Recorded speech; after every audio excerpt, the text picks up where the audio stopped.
Good morning everybody, and welcome to our webinar and discussion about your strategic wish is my delivery command.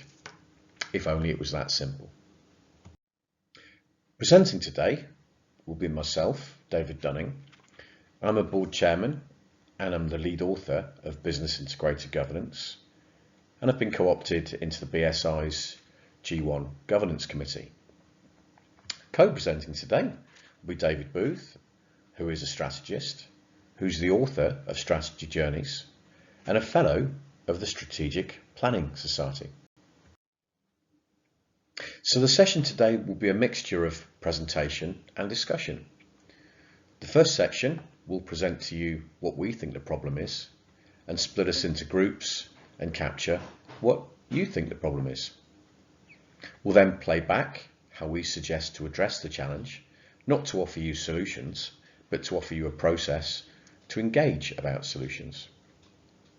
We'll then play back what we believe the outcome of a big process would be and check your expectations.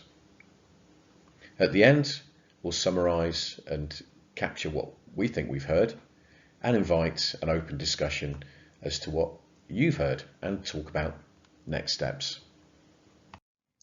Strategy delivery is anecdotally just difficult. Change goes across domains, which in itself is difficult, and we have business as usual that gets in the way. If you take to Google and look up strategy delivery success, you'll get pages of anecdotes of where strategy just doesn't happen, and statistics are plenty to give us an idea as to how effective or not we can sometimes be. Clearly, this is very sensitive ground with senior people, and we have to tread carefully when probing this subject. Here's an example that we all might recognise. Here is a board that believes it has empowered its general managers to take on some objectives. But we all know empowered doesn't mean the same as left to it. And perhaps in this scenario, the support isn't in place to enable general managers to deliver strategy, and perhaps even the information infrastructure doesn't exist to make it possible to report back progress and forecast completion. So we have a board here that is expecting accountability, but perhaps hasn't enabled it. So is there any surprise when we get exactly the wrong response from a board at the end of the process?